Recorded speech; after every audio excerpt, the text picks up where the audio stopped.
Welcome to my channel. Most interesting తమ్నేల్దే చెప్తున్నాను, repeat చేస్తున్నా. ఏముంది తమ్నాల్ పైన? పవన్ కళ్యాణ్ మొన్నటి వరకు ఇప్పటి నుంచి పవర్ కళ్యాణ్ అయిపోయాడు. ఆయన పవర్ వచ్చింది కాబట్టి ఆల్రెడీ పవర్ స్టార్ కాస్త ఇప్పుడు పవన్ కళ్యాణ్ కాస్త పవర్ స్టార్ అయిపోయాడు.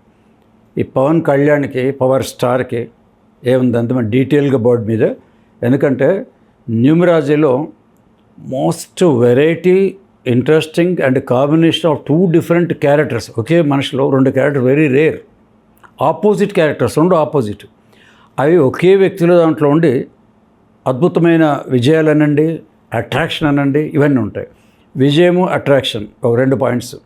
ఈయన సక్సెస్ ఏంటి, అట్రాక్షన్ ఏమిటి, అట్రాక్షన్తోనే ఈయనకి విజయం వస్తుంది. అది ఎలాగా అన్నది ఆయన పేరు దాంట్లో చూస్తే ఐ విల్ ఎక్స్ప్లెయిన్ యూ. ముఖ్యంగా పవన్ కళ్యాణ్ ఫ్యాన్స్కి అంటే ఇంకా పెరిగారు ఇప్పుడు, వాళ్ళందరికీ నచ్చుతుంది. అట్లాగే మన ఫ్యాన్స్ ఉన్నారు న్యూమరాలజీ, వీళ్ళు కూడా అసలు పవన్ కళ్యాణ్ని ఆయన డేట్ ఆఫ్ బర్త్ పేరు చూసి ఏ విధంగా అనాలిసిస్ చేస్తారు, ఏం పాయింట్స్ ఉంటాయి అని ఎంజీకే ఫ్యాన్స్ కూడా ఈ వీడియో తప్పక నచ్చుతుంది. చూసేద్దాం మరి. సో ఇక్కడ మోస్ట్ ఇంట్రెస్టింగ్ దీనికి and complete numerology analysis point మాత్రం పెడుతున్నాను. వ్యక్తిగతంగా చెప్పకూడదు న్యూమరాలజీలో, అక్కడ ఏముందో దాన్ని డిస్క్రైబ్ చేస్తాను.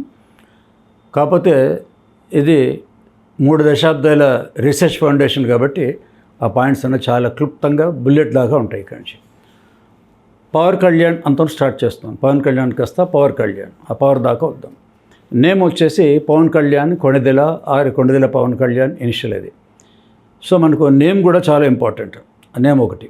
ఆ నేమ్ పాయింట్ ఆఫ్ వ్యూ కనుక చూసుకుంటే మా చార్జింగ్ సిస్టమ్ ప్రకారం ఇక్కడ మెథడ్లో నెంబర్ 9 వస్తుంది దీనికి క్యారెక్టర్ గురించి. ఇక రెండోది డేట్ ఆఫ్ బర్త్ కనుక చూసుకుంటే సెకండ్ డేట్ ఆఫ్ బర్త్, ఇది కన్ఫర్మ్. వికీపీడియాలో అదే ఉంది, చాలా చోట్ల అదే ఉంది. సెప్టెంబర్ కూడా అదే ఉంది. సెప్టెంబర్ మనం ప్రూవ్ చేయొచ్చు, ఈ రెండు ప్రూవ్ చేయొచ్చు. ఇంకా డేట్ ఆఫ్ బర్త్ ఇయర్ వచ్చి వికీపీడియాలో 1968 ఉంది, సమ్వేర్ ఇట్ ఈస్ 1971 కూడా ఉంది. చాలా మటుకు సినిమా యాక్టర్లు కానీ లేదా రాజకీయ నాయకులు కానీ మీకు ఎక్కడ సోషల్ మీడియాలో వాట్సాప్ వెబ్సైట్లో కానీ ఈ ఒరిజినల్ డేట్ ఆఫ్ బర్త్లో చాలా వరకు కనిపించవు. ఒకవేళ ఉన్నా కూడా ఒకటి అటు ఇటు ఉంటుంది. జ్యోతిషానికి ఇంకా ఇబ్బంది, న్యూమరాలజీకి ఆ ఇబ్బంది లేదు. ఎందుకంటే దానికి కరెక్ట్ ఇయర్ కావాలి. ఇయర్ 12 నెలలు, మీకు ఒక రోజు గంటల తేడా అయితేనే కుండలి ఇదైపోతుంది. అవన్నీ మారిపోతుంటాయి. న్యూమరాలజీకి ఉన్న కొన్ని సౌకర్యం వల్ల దీన్ని కూడా ఎక్కువ ఇంపార్టెన్స్ చేయకుండా డైరెక్ట్గా వెళ్ళిపోవచ్చు, ఎందుకంటే నేమ్ మనకు తెలుసు కాబట్టి. ఇక ఈయన క్యారెక్టర్ ఎలా ఉంటుందంటే ఇక్కడేమో నెంబర్ 2 డేట్ ఆఫ్ బర్త్. దీన్ని బట్టి ఏం చెప్పొచ్చు, దీనికి ఎవరు నెంబర్ 2 అంటే మూన్ చంద్రుడు. ఇక numerology point of view personal traits ఎలా ఉంటాయి అన్నప్పుడు ఈయన క్యారెక్టర్ దాంట్లో వచ్చినప్పుడు చంద్రుడు ఎలాగో ఈయన అలాగే, అంటే వెరీ కూల్ పర్సన్. ఇక్కడ కూల్ అని ఇచ్చాను, కానీ నేమ్ ఫుల్ నేమ్ కనుక తీసుకుప్పుడు ఈజ్ హాట్. ఇంకా తుఫాన్ అని కూడా అనేస్తాను ఇప్పుడు కొత్త వర్డ్. నెంబర్ 9 అంటే హాట్ అండ్ తుఫాన్. ఎందుకు తుఫాన్ వాడాల్సి వస్తుంటే ఈ నెంబర్ 9 అన్నది సంఖ్యాశాస్త్ర ప్రకారం మార్స్ ప్లానెట్, అంటే కుజుడు, అంటే ఫైర్. పవర్ అన్నది ఆయన పేరులోనే ఉంది. పవర్ స్టార్ అని పవర్ అని యాడ్ చేయగలరు, ఇట్స్ సో న్యాచురల్. సో ఈ పవర్ నెంబర్ 9 అంటే 1, 2, 3, 9లో అన్ని 9 గ్రహాలలో ఇది అత్యంత పవర్ఫుల్ గ్రహం, హైయెస్ట్గా. దీని తర్వాత మళ్ళీ 10 కౌంట్ డౌన్ వస్తుంది. కాబట్టి మార్స్ కుజగ్రహం ఉంది కాబట్టి అది ఫైర్ స్టార్ అనమాట. అందుకే పవర్ అంతా దీంట్లోనే ఉంటుంది. అంగారకుడు అంటే హాట్ ప్లానెట్, అది దీనికి మన ప్రూఫ్. ఇక్కడ చంద్రుడు, ఈ క్యారెక్టర్ చూసుకుందాం. మన పార్వతీ పరమేశ్వరు లాగా ఈ 2 రకాలుగా ఉంటాయి. ఓన్లీ 2 మూన్ కనుక తీసుకుంటే దీంట్లో మెయిన్ పాయింట్స్ ఏముంటాయంటే, ఒకటి friendly to all. Numerology's friendly to all, enemy to none. ఈ నెంబర్ 2 అందరూ లైక్ చేస్తారు. అంటే ఫ్యాన్ ఫాలోయింగ్ ఎందుకుందో చెప్తున్నాను. ఒకటి జనరల్గా అందరికీ ఉంటుంది, కానీ పవన్కి ఇంకొద్దిగా ఎక్కువ ఏదో ఉండాలి అన్నప్పుడు. రెండోది ఏంటంటే ఈ నెంబర్ 2 కనుక డేట్ ఆఫ్ బర్త్లో పెడితే హెల్పింగ్ నేచర్ బాగా ఉంటుంది.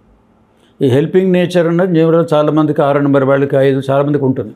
ఇక్కడ ఇంకో ప్రత్యేకత ఉంది హెల్పింగ్ నెంబరు. ఇక్కడ నేమ్లో వచ్చేసి నెంబర్ 9 వచ్చింది కాబట్టి ఇదే నెంబర్ 6 అయితే నేను, నా కుటుంబము, మహా అయితే వాళ్ళు ఉన్న కాలనీ చిన్న ఊరు వరకు అందరికి సాయం చేస్తారు. ఇంత సర్కిల్ అనమాట, చిన్న సర్కిల్. అంటే ఒక 120 degrees 150 degrees అనుకుందాం డిగ్రీస్లో. కానీ ఈ నెంబర్ 9 నేమ్లో ఉన్న వాళ్ళని దీన్ని ఏమంటారంటే they are not a person కాదు. చాలాసార్లు చెప్పాను, ఈరోజు నిజమైంది. ఈ నెంబర్ 9 వ్యక్తులు కనుక డేట్ ఆఫ్ బర్త్లో కానీ నేమ్లో కానీ ఉన్నారంటే they are not persons, individuals కాదు. వాళ్ళు ఒక ఆర్గనైజేషన్. అంటే వ్యక్తి కాదు, వ్యవస్థ అంటాం. ఒక మనిషి వ్యవస్థ ఎట్లా అవుతాడు? ఎన్టీఆర్ తెలుగుదేశం, అవునా? అట్లా రామోజీరావు అంటే ఈనాడు గ్రూప్ ఆఫ్, ఇట్లా అంటే వెనకాల ఏదో వచ్చేస్తుంది అక్కడ. ఇప్పుడు టాటా బిర్లాలు అంటారు, వాళ్ళు అసలు పేర్లు ఏవో ఉన్నాయి, వెనకాల టాటా బిర్లా అని అనుకుంటాం అక్కడి నుంచి. సో వెనకాల ఏదో ఒక వ్యవస్థ ఉండాలి. సో అంతకుముందు ఓన్లీ ఫ్యాన్స్ క్లబ్ అవి ఉండి ఉంటాయి. ఇప్పుడు పవన్ కళ్యాణ్ అనేటప్పటికీ 3 ఒక కూటమిలో జాయిన్ అయిపోయాడు, జనసేన పార్టీ. పవన్ కళ్యాణ్ అంటే ఎవరు అంటే అంతమంది జనసేన వచ్చేసింది ఆర్గనైజేషన్. ఆ జనసేన ఇప్పుడు కూటమిలో వచ్చేటప్పటికి ఇంకొంచెం మార్పు పవరు పెరిగిందనమాట. సో ఈ నెంబర్ 9 వ్యక్తి ఈయన పర్సనాలిటీలు ఏం చెప్పొచ్చు అంటే they are called universal lover అంటారు. మామూలు వాళ్ళ కంటికి పెరిగిపోతుంది, నేను నా కుటుంబం అది కాదు, అది వదిలేండి, ఆ స్టేజ్ అయిపోతుంది. తర్వాత మొత్తం అసలు తానున్న ఊరు కానీ రాష్ట్రం కానీ అసలు దేశాన్ని కానీ ఇంకా వీలైతే అంటారు యూనివర్స్ అనుకోండి, అందరికి హెల్ప్ చేస్తే కూడా ఓన్లీ నెంబర్ 9లో ఉంటుంది. ఒక పవన్ కళ్యాణ్ ఎవరికైనా ఉంటుంది. వాళ్ళ స్థాయిని బట్టి ఆ రేంజ్ మారిపోతుంది. కొందరు ఒక స్టేట్ని డెవలప్ చేయొచ్చు, కొందరు కంట్రీని చేయొచ్చు, ఎంటైర్ వరల్డ్ చేయొచ్చు. పెద్ద పెద్ద సైంటిస్టులు దీంట్లో ఉన్నారు, వాళ్ళు కనుక్కొని ఇప్పుడు మొత్తం ప్రపంచం వాడుతున్నాం. ఎలక్ట్రిసిటీ కావచ్చు, కంప్యూటర్స్ కావచ్చు అని చాలా ఉన్నాయి. వాటిలో కొంత నెంబర్ని కూడా ఆర్గనైజేషన్ డెవలప్ చేస్తారు. ఈ వ్యక్తి వెనకాల ఒక ఆర్గనైజేషన్ ఉంటుంది. దీని అనగానే ఇమీడియట్గా జనసేన, ఎన్టీఆర్ అంటే ఇది. అందుకోసం ఒక వ్యవస్థ అయిపోయాడు. ఈజ్ నాట్ అన్ ఇండివిజువల్, ఒక వ్యవస్థ. ఇది దీంట్లో ఉంది. ఇక దీనికి దానికి లింక్స్ ఎలా ఉంటాయంటే ఇంకోటి హెల్పింగ్ నేచర్ దీనికి చెప్పాను ఎట్లా ఉంటుంది. అందరికీ ఉన్న హెల్పింగ్ నేచర్ ఎక్స్ట్రా ఉంది ఇక్కడ నుంచి. తర్వాత వెరీ కూల్ అని చెప్పాను, కూల్ అండ్ షై అని చెప్పాను. మీరు పవర్ స్టార్ అనగానే మనం ఏదో ఊహించేస్తాం, భయంకరంగా సింహాల్లాగా ఉంటాడు, సింహం డైలాగులు, సినిమాలు 100 మందిని కొడతాడు, అదంతా సినిమా రీళ్ళు ఉందండి. వీళ్ళ అన్నగారు కూడా అంతే, చిరంజీవి. బయట కనుక ఈయనతో మాట్లాడితే చాలా చిత్రంగా ఉంటుంది కదా. ఒక పవర్ స్టార్ అని పేరు చెప్తున్నాం, ఈయన షై. తెలుసా మీకు? వాడి కుటుంబంలో అడగండి, ఎక్కడ అబ్జర్వ్ చేసినా తెలిసిపోతుంది. సిగ్గు కూడా ఉంటుంది, డ్యాన్స్ చేయడం కూడా ఇష్టం, బలంతా డ్యాన్స్ చేస్తారు. ఏమో డ్యాన్స్ చేయడం నాకు ఇష్టం ఉంటుంది అంటారు. బయట కనుక మాట్లాడితే ఇది కూల్ అని, చాలా కూల్ అనమాట. ఏ విధమైన ఎవరి మీద హింస కానీ ప్రతీకారం కానీ కొట్టడం కానీ cinema story depends upon story, కానీ బయట మటుకు very cool person, cool and friendly and helping. ఈ 3 ఉన్నప్పుడు ఏమవుతుందంటే 3తో ఇంకోటి ఉంది. ఈ నెంబర్ 2 ఏంటంటే చంద్రుడు అంటే ఫీమేల్ ప్లానెట్ ఇది నెంబర్ 2. ఇది ఈయనకున్న అట్రాక్షన్. ఈ ఫ్యాన్ ఫాలోయింగ్ ఎందుకు ఉంటుంది బయట? కనుక ఇప్పుడు పాలిటీ మనం చూసారు, క్యాంపెయిన్లో పోతే ముందు ఒక 50,000 వెనుక 50,000 అసలు రోడ్డు కనపడదు అనమాట. ఇంతమంది ఎట్లా ఉంటారు ఫ్యాన్స్. ఈ ఫ్యాన్స్ ఎట్లా అంటే ఇప్పుడు భగవంతుడు కనుక భక్తులు ఎట్లా ఉంటారో అట్లా ఉన్నారు వీళ్ళు. ఎక్స్ట్రీమ్, మామూలు ఫ్యాన్స్ కాదు వాళ్ళకి. అంటే ఆయన తలుచుకుంటే గంగలు ఎదుగుమంటే దూకుతారు, ప్రాణం ఇమ్మని ఇచ్చేస్తారు. అంత ఎక్స్ట్రీమ్ ఎందుకు వచ్చింది అంటే బికాస్ ఆఫ్ 3 క్వాలిటీస్. ఒకటి. మూడోది ఇక్కడ నెంబర్ 9 ఇంకోటి చూపిస్తుంది. ఈ name number 9 what is Pawan Kalyan అంటే ఇదే చాలు అట్రాక్ట్ కావడానికి. ఇంకో ఇంపార్టెంట్ పాయింట్ ఈ నెంబర్ 9లో ఏముందంటే పవన్ కళ్యాణ్ పేరులో ఇంక్లూడింగ్ పేరు helping nature. Helping nature already ఇక్కడ చెప్పేసాం. ఈ నెంబర్ 9 ఏం చేస్తుంది, అది సినిమాల్లో ఉన్నా కూడా, ఇప్పుడు చూడండి మీకు పాయింట్ ఎందుకు చెప్తుంది, సినీ ఫీల్డ్లో ఉన్నా రాజకీయాల్లో ఉన్నా కూడా ఆయనకి 100% ఆనెస్ట్ పర్సన్ ఒకటి. అంటే సంపాదన అంతా మొత్తం దాచుకుందాం, మేడల్ విద్యలు కట్టేద్దాం, ప్యాలెస్లు కట్టుకుందాం, విమానాలు కొనుక్కుందాం, ఇవన్నీ జనరల్ సహజంగా ఎక్కువ డబ్బు వస్తూ ఉంటుంది. ఈయనకి ఆ సినీ ఫీల్డ్లో ఈయన స్టేటస్ దగ్గర ఎంత ఉండాలో అంత అలాగే ఉంటుంది. బియాండ్ దట్ ఏం చేస్తా అంటే ఎవరు కూడా రాజకీయాలు అతి కొద్ది మంది అతను వేల మీద లెక్క పెట్టవచ్చు. పాలిటిక్స్లో వచ్చేసి జేబులో డబ్బు పెట్టారు. ఇప్పుడు మామూలుగా అంటాం కదా, ఎవరు జేబులో డబ్బులు పెడతారు సార్ పొలిటీషియన్స్, మామూలుగా అంటుంటాం విమర్శ. But coming to Pawan Kalyan ఇంకో పాయింట్ నెంబర్ 9లో అంటే ఈయన జేబులో నుంచి ఖర్చు పెడతారు చాలా వరకు. ఇవన్నీ ఎలక్షన్లు ఇవి అయిపోయి విజయం రాకముందే చాలా ఖర్చు పెట్టేశాను కోసం అన్నమాట. సో అది ఆనెస్టీ అనేది ఒకటి ఉంది. ఎక్కడైనా పవర్ కావాలంటే అది కూడా ఈ ఆనెస్టీ ఏమవుతుంది, ఫ్యాన్స్ నుంచి మేధావులు, మిగతా పొలిటీషియన్స్, ఈవెన్ అపోనెంట్ కూడా. ఇంకో చిత్రం ఏంటంటే ఈ క్వాలిటీ ఏదైతే ఈ పవన్ కళ్యాణ్కి ఉందో, ఈయన కొంతకాలం ఈయన శత్రువు అనుకునే వాళ్ళు కూడా కొన్ని రోజుల తర్వాత వాళ్ళు కూడా ఫ్యాన్స్ అయిపోతారు. అంటే అంటానికి ఏం దొరకదు ఇక్కడ, ఏమీ లేదు బయట, ఏ ప్రతికార చర్యలు ఏం లేవు, అంతే ఇంతే దీంట్లో ఉండేది. అక్కడికి వచ్చేసి హానెస్ట్ అని ఉంటుంది. సొంత డబ్బు ఖర్చు పెట్టి దీంట్లో వచ్చాడు అన్నానంటే ఈయనకి రాజకీయాలు వచ్చి కోట్లు కూడబెట్టి వెనకేసుకోవాలన్నది ఉండదన్నమాట. అది ఎలక్షన్లో కానీ బయట కానీ పక్కా ముద్ర వేస్తుంది. ఇది ఈయనకున్న మెయిన్ పాయింట్స్. బ్యాక్గ్రౌండ్కి వెళ్ళిపోతే ఇంకోటి ఉంది ఇక్కడ. సెప్టెంబర్లో నో డిబేట్, ఇయర్లోనే ఒక దగ్గర 6-7 సెప్టెంబర్ నెలలో ఏర్పడి మనం +-2 చెప్పాలి కదా. సెప్టెంబర్లో పుట్టిన వాళ్ళు ఎవరైనా సరే అర్లీ స్టేజ్ ఒక 25-30 years అనుకోండి, సెల్ఫ్ స్ట్రగుల్ చేసి చాలా కింది నుంచి పేదరికం నుంచి, పల్లెటూరు నుంచి, టౌన్ నుంచి, సిటీ నుంచి, ఆ తర్వాత ఫ్లైట్లో తర్వాత విషయం, చాలా కష్టపడి వీళ్ళు ఇండివిజువల్ పెడతామని అర్థం. ఇండివిజువాలిటీ కూడా నీకు ఉంది. అందుకే ఇండివిజువాలిటీకి ఏమంటారు, సినిమా డైలాగ్ ఏం చెప్తారు, నేను అందరినీ ట్రెండ్ ఫాలో గాను, ట్రెండ్ సెట్ చేస్తాను అంటాడు. అది ఈ సెప్టెంబర్ అన్నమాట. అట్లా కష్టాలు తన పైకి వచ్చిన తర్వాత ఈ నెంబర్ 9 కూడా హైలీ ఇండిపెండెంట్ నేచర్ది. అయితే దీనికి కొద్దిగా తేడా ఏమొచ్చిందంటే, ఇండిపెండెంట్ అంటే తను సొంత ఎన్టీఆర్లాగా జనసేన పెట్టుకున్నాడు. ఫస్ట్ 2 times 10 yearsలో రాలేదు. రాకపోతే కొందరు ఏం చేస్తారు, డిప్రెస్లో ఉండిపోయి ఎందుకు వచ్చిన రాజకీయాలు వదిలేస్తారు అన్నమాట. అయితే ఇంకోటి స్థితప్రజ్ఞుడు అని ఒక పదం ఉంటుంది భగవద్గీతలో. స్థితప్రజ్ఞుడు అంటే 10 ఏళ్ళ నుంచి కూర్చొని చాలా చాలా లాంగ్ వెయిటింగ్ అనమాట. విజయాలు రాలేదు, సక్సెస్ రాలేదు. బట్ అట్లా వచ్చినా కూడా డిప్రెస్ కాకుండా కంటిన్యూగా మళ్ళీ పబ్లిక్తోనే సర్వీసులు ఉన్నారన్నమాట. అదొకటి. విజయం వచ్చిన తర్వాత ఓ చిరునానే ఊరుకుంటాడు అంతే. ఇప్పుడేమి ఎగరేసే గ్రేట్ వాను అని ఉండదు అక్కడి నుంచి. ఇది కూడా నెంబర్ 9లో ఇది ఉంటుంది, హైలీ ఇండివిజువల్. ఈ ఇండివిజువల్ మరి జనసేనతోనే రావాలి కదా అని అంటే ఇక్కడ మళ్ళీ నెంబర్ 2 ఏం చెప్తున్నాను, ఫ్రెండ్లీ టు ఆల్ అన్నా కదా. ఒక్కడు పోయే బదులు పక్కన ఇంకా ఒక్కడిద్దరిని అడ్వైజర్ని పెట్టుకోమని నేను జనరల్ కూడా చెప్తాను అందరికీ. ఈ నెంబర్ 2 వాళ్ళకి అడ్వైజర్ కావాలి ఒకరు. ఈ అడ్వైజర్ అన్న పాయింట్తోనే ఇప్పుడు టీడీపీలు జాయిన్ కావడం జరిగింది. ఆయన ఏమంటాడు, 40 ఏళ్ళ అనుభవం ఉంది, ఇమీడియట్గా మీరు సీఎం అనకండి, అనుభవం ఉంది కాబట్టి ఈ ఫస్ట్ ఇట్లా ఉందామని అంటాడు. అడ్వైజ్ ఉంటుంది. తర్వాత మరి పవర్ స్టార్కి పవర్ కావాలి కదా. ఆల్రెడీ ఈయనకున్న పవర్ ప్రస్తుతానికి స్టేట్ లెవెల్లో అన్ని ఇప్పుడు చేయగలడు, హెల్ప్ చేయగలడు. కానీ ఇంకా పవర్ కావాలంటే 9 స్క్వేర్ కావాలంటే ఏం చేయాలి, అక్కడ 3 సెంటర్తో. అంటే ఇప్పుడు ఏపీకి ఈ పవర్తో పాటు సెంటర్ది కూడా అవసరం. ఫైనాన్స్ అనుకోండి, డెవలప్ ఏమన్నా అనుకోండి, సెంటర్ లేకుండా ఇది జరగదు కాబట్టి అటు 3 పెట్టు. అప్పుడు 3 కలిసింది కోట. అప్పుడు ఫ్రెండ్లీ. ఎవరు ఫ్రెండ్లీ అయిపోయారు ఇప్పుడు? చంద్రబాబు ఈయనకి ఎంతమంది అభిమానులు, అందరికంటే ఎక్కువ అభిమానులు ఎవరు ఇప్పుడు అంటే ఫస్ట్ లిస్ట్లో చంద్రబాబు, లోకేష్ వస్తారు. అట్లా ఎట్లుందంటే ఈయన దగ్గర పాయింట్ సెంటిమెంట్ మీద కొడతాడు. ఎందుకో ఈయన చూడగానే ఒక రకమైన జాలి, ఈయన మనవాడు, మన ఫ్యామిలీ ఇదా, ఈయన మనకి ఎందుకు హెల్ప్ చేద్దామా, ఇలాంటివన్నీ ఐడియాలు వస్తుంటాయి చాలామందికి. దాంతో అందరూ మ్యాగ్నెట్లాగా అతుకుపోతారు ఈయనకి. ఒక్క ఇన్సిడెంట్లో చంద్రబాబు పవన్ కళ్యాణ్ ఈయనకి ఫిదా అయిపోయారు. ఇది ఇక్కడికి వస్తుంది. ఇప్పుడు ఈ ఫ్రెండ్షిప్ చేయడం వల్ల అక్కడ మోడీ కూడా ఫ్రెండ్ అయిపోయాడు. అది ఇంకా చిత్రం కదా. ఇక్కడ స్టేటే కాకుండా అక్కడ మోడీ కూడా పెద్ద సభలు దాంట్లో కూర్చొని కూడా అడ్రస్ చేస్తాడు, సెకండ్ ఇస్తాడు, ఆయన దగ్గరకు వస్తే ఎన్నో ఇన్సిడెంట్ మీరు చూస్తుంటే ఇలా నేను చెప్పను. కానీ మోడీ ఇప్పుడు ఏంటంటే కూటమి కారణం ఇదనమాట. అంటే ఈయన కొద్దిగా అటు స్టేటు సెంటర్లో కొంతమంది ఉండాలి, కానీ ఈయన బీజేపీ కాదు, టీడీపీ కాదు. దీన్ని క్యాటలిస్ట్ టైప్ ఆఫ్ పవర్ అంటారు. మీరు ఏంటంటే ఇప్పుడు జనసైన్యం బయట వేస్తే మా జన సైనికులు వస్తున్నారు, వాళ్ళు వస్తున్నారు అంటారు. ఒక ఎలక్షన్ అప్పుడే మా కూటమి వస్తే స్టేజ్ మీద ఉంటుంది.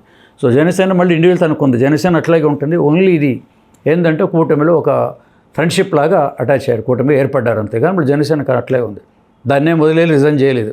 సో ఇదేమో ఈ నెంబర్ 2 ఒక ఇద్దరితోనూ కలిసి ఉండాలి, 2 పవర్ కావాలని చెప్తుంది. ఇది నీడ్ అడ్వైజ్ కావాలి, ఇక్కడ అడ్వైజ్ కావాలి, అక్కడ ఫైనాన్స్ కావాలి. అందుకోసం మంచి ప్లాన్ వేస్తారు. ఎందుకంటే సక్సెస్ రేట్కి నీకు ఇదే అనమాట. ఇదే కనుక ఈ నెంబర్ 2 వాళ్ళకు ఉండదు, ఈగో ఉండదు. ఈగో ఉండకపోతే అవుతుంది, ఎందుకు అక్కడ సెంటర్ ఎందుకు, స్టేట్ ఎందుకు, నేనే చేస్తాను. ఇంకో 10 ఏళ్ళు అయి ఉండేది. సో ఈయన ఈ స్ట్రాటజీకి రాగానే ఆంధ్ర అతుకుపోయారు, సక్సెస్. ఇది ఇక్కడ మీకు సిబిఎన్ టీడీపీకి ఉపయోగపడింది. ఇప్పుడు చిత్రం ఏంటంటే మోడీకి కూడా ఉపయోగపడింది. ఈయన ఇప్పుడు ఇది డిపెండెంట్ అయిపోయారు. అటు సెంటర్ డిపెండ్ అయింది, ఇటు చంద్రబాబు డిపెండ్ అయిపోయారు. అది మీకు ఇందాక చెప్పే సక్సెస్ రేట్ ఏంటంటే ఇది సక్సెస్ రేట్. అంటే ఈయనకున్న మెయిన్ లక్ష్యం ఏంటంటే విజయాలు కానీ, అపజయాలు కానీ, డబ్బులు కానీ, తిట్లు కానీ, షార్ప్నర్లు కానీ, సన్మానాలు కానీ అంతా ఒక్కటే అనమాట. ఇది మెయిన్. ఇంకోటి నెంబర్ 2 ఏముంది, నెంబర్ 2 ఈయనకి ఈ పుస్తకాలు మనం చెప్తుంటాం. మామూలుగా అంత నెంబర్ 2 ఉన్న వాళ్ళంటే వీళ్ళు చాలామందికి ఓరేటర్స్, బుక్స్ చదవటం, బుక్స్ రైటర్స్. ఇక నేను ఎన్ని బుక్స్ చదువుతారో ఇదివరకు చెప్పేవాడు, ఇప్పుడు ఈ మధ్య చెప్పట్లేదు. ఈ పుస్తకం ఒంటరి లైఫ్, ఈ లైక్స్ ఒంటరి. మీరు అంతా పైన చూశారు. ఫ్రీ టైం దొరికిందంటే వెళ్ళి ఎక్కడో పుస్తకాలు చదవటం, ఏం చేయటం, ఆయనకు ఒక లోకం వేరే ఉంటుంది. You want to spend his own time, enjoys the time also. అది కూడా ఇక్కడ మీకు ఇది కనపడుతుంది. ఇప్పుడు ఇంకోటి ఉంటుంది సార్, ఇవన్నీ ఉన్న మీరు ఇంకోటి, ఇప్పుడు మొన్న ఎట్లా క్యాన్వాస్కి వెళ్ళాడు, అక్కడ ఇంకో పవర్ ఏమై ఉంటుంది అంటే మనం ఒకటి గుర్తుపెట్టుకోవాలి. పాలిటిక్స్లో అయినా దేంట్లో అయినా కూడా ఒక ఫార్ములా చెప్పాను. చాలామంది జ్యోతిష న్యూమరాలజీ అంటే షార్ట్ కట్లు ఉంటాయి, ఈ ఉంగరం వేసుకుంటే అయిపోతుంది, హామ్ ఫట్టం అయిపోతుంది. ఈ షార్ట్ కట్లు ఏముండవు. ముఖ్యంగా 3 డికేడ్స్ ఉండి ఎప్పుడు ఇలాంటి షార్ట్ కట్లు చెప్పదు. ఫార్ములా ఏంటంటే ఏ స్టేజ్లో ఎవరైనా కానివ్వండి, ఖచ్చితంగా ఒక డిసిప్లిన్ పద్ధతి ప్రకారం 80% అని చెప్పారు. ఇది వేదాల్లో ఉంది. 80% మన స్వయం కృషి, కష్టపడటం ఉంటుంది. ఫస్ట్ స్టెప్ ఇది. మిగతా అన్ని మంత్రాలు, తంత్రాలు, తాయితులు వదిలేండి. 80% ఎప్పుడైతే మనం వస్తామో 10% మనకు అదృష్టం కలిసి వస్తుంది. 80% 90 అయిపోయింది. మరి ఇంకో 10 కావాలి కదా సక్సెస్ రేట్కి. మిగతా 10 అక్కడ దేవుడు ఆటోమేటిక్గా ఎవరైతే కష్టపడి, కష్టాన్ని నమ్ముకొని, శ్రమను నమ్ముకొని వచ్చేస్తారో అదృష్టం తోడైపోయింది. ఇక మిగిలింది ఇంకో 10% మనం ఆశీర్వదిస్తే ఆ 10% భగవంతుని కృప కూడా ఉండి ఈ వేదాలు ఉందని షార్ట్ కట్లో చెప్తాను. 80 + 10 + 10 మా బుక్లో కూడా రాశాను, భారతీయ సంఖ్యాశాస్త్రంలో. అది ఇక్కట్లు నిజమవుతుందంటే ఇంతవరకు ఈ సక్సెస్ రేట్ అంతా చూసుకొని ఈయన జాతకం కావచ్చు, డేట్లో ఏమైనా కావచ్చు 90. మరి ఇంకా 10% ఎక్కడి నుంచి వచ్చిందంటే ఈయన వాహనం. అప్పుడు ఎన్టీఆర్ కూడా ఒక చైతన్య రథం వాడారు ఒకటి. ఈ మధ్య ఇంకొక పొలిటికల్ లీడర్గా చైతన్య పడితే దానికి కలర్స్ ఎలా ఉండాలి, ఏది వేస్తే బాగుంటుంది, నెంబర్ ఇవన్నీ అడిగితే కూడా చెప్పాను, సో కలర్ వాడారు.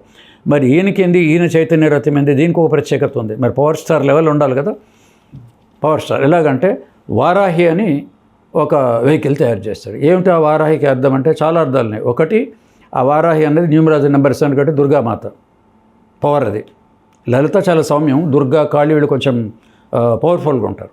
ఇంకో అర్థం ఏంటంటే దీంట్లో సప్త మాతృకలు, వాడు ఇంగ్లీష్లో మ్యాట్రిక్స్ అని కాదు, మన పదంలో వాడుకుంటే సప్త మాతృలు, 7 దేవతలు దీంట్లో ఉంటారు. మరి వారాహి ఎందుకు వచ్చంటే వరాహస్వామి విష్ణుమూర్తి అవుతారు. ఆ విష్ణుమూర్తి అవతారం వరాహస్వామి విష్ణుమూర్తే. ఇక్కడే వారాహి ఫేస్ అయితే అమ్మవారి ఫేస్ లేడీ ఫేస్ ఫిమేల్ అనమాట. ఏది వరాహి అనేది ఫిమేల్ ఫేస్ ఉంటుంది కంచి, అంటే సాక్షాత్ విష్ణుమూర్తే అది. కాబట్టి ఇక్కడ ఈ 7 మాతృకలు ఇక్కడ ఉన్నారు. 7 మాతృకలు కలిస్తే వారాహి రథమైంది. అంటూ ఇంకో రకంగా దీన్ని కాపాడే రక్షణ, దీని పవర్ అంత ఏంటంటే ఈయన పవర్తో పాటు ఇక్కడ సప్త మాతృకలున్నాయి. అంటే ఇది 90% అయిపోయిన కృషి అదృష్టాలు అవన్నీ అయిపోయాయి. ఇది కూడా వారాహి కూడా కలిసి వచ్చింది ఈసారి. కాబట్టి ప్రస్తుతం ఇప్పుడు వీడియో ఈ సమయంలోనే దాదాపు 11 రోజులు దీంట్లోనే ఒక దీక్షలో ఉన్నారు. 11 రోజులు ఆహార నియమాలన్నీ పాటిస్తూ ఒక 11 days అనుకుంటున్నాను, 9 to 11 days అయిపోయిన తర్వాత చిన్నగా కింద మనకు వచ్చిన తర్వాత దేవుళ్ళైనా ఎవరైనా కూడా ప్రజలైనా ఒకట్లైనా కూడా పని అయిపోయిన తర్వాత మళ్ళీ చూడం అనమాట. ఈయన అట్లా కాదు, ఏ దేవాలయం నుంచి పూజ చేసుకున్నారో, ఏ దేవత వాళ్ళు విజయం వెళ్తే మళ్ళీ అక్కడికి వెళ్ళి ఈ 11 days దాంట్లో ఉన్నాడు అక్కడ. అదే మర్చిపోలేదు. అది అయిపోయిన తర్వాత మళ్ళీ రంగంలో దిగుతాడు అన్నమాట అక్కడి నుంచి. ఇంకోటి ఏంది, వారాహి అందానికి ఒక కలర్ వేస్తాను. న్యూమరాలజీ మరి కలర్ కూడా చెప్పాలి కదా. ఆ కలర్ ఆల్మోస్ట్ బాటిల్ గ్రీన్, అంటే మోస్ట్లీ నార్త్లో కాశ్మీర్ అక్కడి నుంచి మిలిటరీ వాళ్ళు వాడతారు. అది మిలిటరీ బ్యాండ్స్ మట్టికే ఆ డార్క్ గ్రీన్ కలర్ మీరు తెలిసే ఉంటుంది. ఈ చిన్న పదాలని చెప్పండి చూసే ఉంటాయి. అది కూడా ఒక రకమైన డిబేట్ అయింది. ఆ మిలిటరీ వాళ్ళు వాడే గ్రీన్ కలర్ ఎట్లా మనకు వస్తుంది అని కూడా ఒక ప్రశ్న లేవనెత్తారు. అది ఓవర్కమ్ అయిపోయింది. ఏం మారలేదు, దానికి వేరే కలర్, అదే కలర్ అదే కంటిన్యూషన్ అయిపోయింది. ఏది బాటిల్ గ్రీన్ కలర్ అంటే మిలిటరీ వాళ్ళు వాడే కలర్ ఒకటే, ఈయన వారాహి ఒకటే. మళ్ళీ నెంబర్ 9 నేను చెప్పాను మార్స్ అన్నాను. మోస్ట్లీ నెంబర్ 9 వాళ్ళు ఎక్కడ ఉంటారంటే బార్డర్లో ఉన్న పాతకాలంలో సైనికులు, ఇప్పుడైతే మిలిటరీ వాళ్ళు, స్టేట్లో అందరినా కూడా డిఐజీలు, ఎస్పీలు, మొత్తం పోలీస్ డిపార్ట్మెంట్ ఇది అనమాట. అక్కడ మిలిటరీ కలరే ఈ కలర్ తీసుకున్నాడు. అంటే ఇది ఒక రకమైన యుద్ధం. అక్కడ యుద్ధానికి వాడతారు, ఈ వారాహి దానికి తీసిపోయాడు. అదేమో జనాల్ని చంపే యుద్ధం, ఇది జనాల్ని గెలిచే యుద్ధం. ప్రజల్ని గెలుచుకోవాలి కానీ పవర్ ఉండాలి. ఈ పవర్తో దీంట్లో వెళ్ళాడు అనమాట.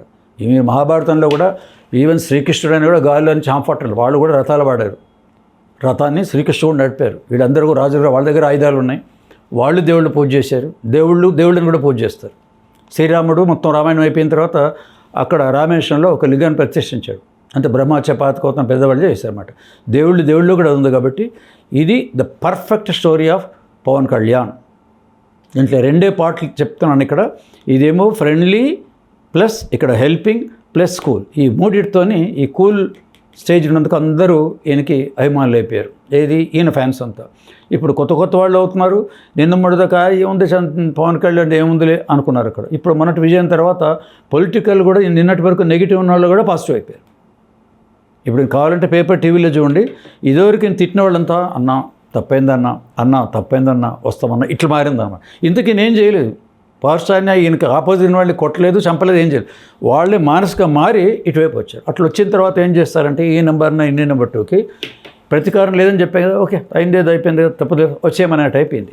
ఈ 2 ప్రతీకారం నెంబర్. కానీ చూస్తే మటుకు ఈ నెంబర్ 9 మిలిటరీ వాళ్ళైనా, ఎన్టీఆర్ అయినా, పవన్ కళ్యాణ్ అయినా వీళ్ళని కనుక వాళ్ళ మాట తీరా చూస్తే మటుకు ఎలక్షన్ చూస్తుంటారు, అమ్మో వీళ్ళు చాలా డేంజర్, చంపేస్తారేమో, కొట్టేస్తారేమో, అంత భయం కలుగుతుంది.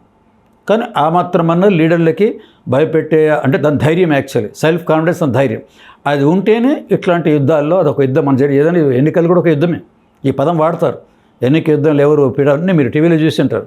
కాబట్టి ఇవన్నీ కామనే. కాబట్టి ఈయన ఇండివిజువల్గా దీంట్లో తీసుకెళ్ళాడు. ఇది ఈజ్ ద పవర్ స్టార్. అందుకే పవర్ స్టార్ కాస్తే ఇప్పుడు పవన్ కళ్యాణ్ కూడా అయిపోయారు. కాబట్టి ఇది ఆయన అనాలిసిస్.